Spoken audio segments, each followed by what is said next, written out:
Sospek sa pagpusil patay sa negosyante sa Bayugan Public Market. Ana-ana sa selda sa PNP. Alang sa kumpleto detalye, katropang Ray Alinton. XFM Report.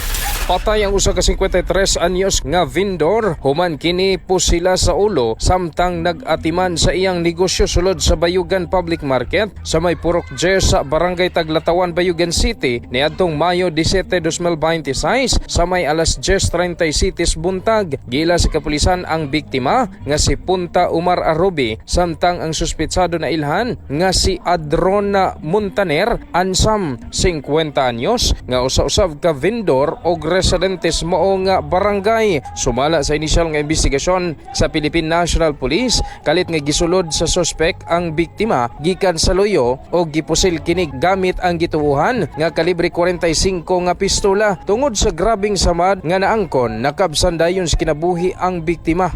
Base sa gihimong post-mortem examination ni Dr. Kevin Boron, nakaangkon si Arobi og usa ka fatal nga samad pinusilan diin misulod ang bala sa iyang occipital lobe o likod sa ulo o migawa sa iyang wala nga kilay. Dali nga miresponde ang mga membros Bayugan Component City Police Station og nakig-alayon sa mga nakasikbit nga mga lungsod alang sa paglusad og hot-pursuit operation sa gihimong pagsusi sa crime scene. Kauban ang Agusan del Sur Forensic Unit 13 na recover sa mga otoridad ang usa ka fired bullet slug kon na bala nga gituhoang gikan sa 45 nga pistola, usa ka Android cellphone og charger, cash nga nagkantidad sa 5,716 pinaagi sa padayon nga operasyon sa kapulisan. Malampuson nga nadakpan ang suspect na ina-recover gikan sa iyang posisyon ang usa ka kalibre 45 nga pistol nga M1911 nga adunay sulod nga unom ka buhing bala. Sa pagkakaroon ang suspetsado balahog na sa Sildas Bayugan City Police Station samtang giandam na ang formal nga kasong murder bato kaniya alang sa saktong disposisyon sa balaod.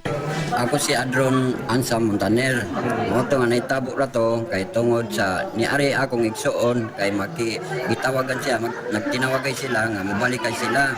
Na pag-abot niya dire, nawala siya pud ni balik kay basig kuanra na siya giunaw na nga ilaron sa akong igsuon. Katong yang gidure nga kalapi gibawi era niya. Gingon ako sa iya, kung balikan nimo akong igsuon, kung sayangan ka, ayaw nanay ko magbalik kay mo. Nanay kwarto pagtarong mo maginabuhi. Wala man siya, kay di man siya mo balik. Niya mo ato sa akong igsuon, diri pa mo diri sa amo. Amo tanaw bisag agi sira daan ra mong kuang kwarto. Iyang abrihan nga mo tanaw sa akong asawa nga mo to kuan nga na dugay ra siya mo tutok sa akong asawa. Abi niya guwa ako nagtanaw sa iya kay nahigda ko. Mo to. So kumbaga sir, dunay something nga nagsilos ka kay nasa ikuan sa imong asawa. Oo. Pero ang iyang asawa gid ato dapat kato imong igsuon. Igsuon ako. Nagbulag na sila. Bulag sila. Ang tipik sa pamahayag ni Adron Montaner Ansam. Mga katropa, inom kanunay sa Santon Plus Gold aron kanunay himsog ang imong panglawas. Alang sa Negosyong Pilipino para sa Pilipinas, kini si katropang Ray Alburo Alinton, XFM News.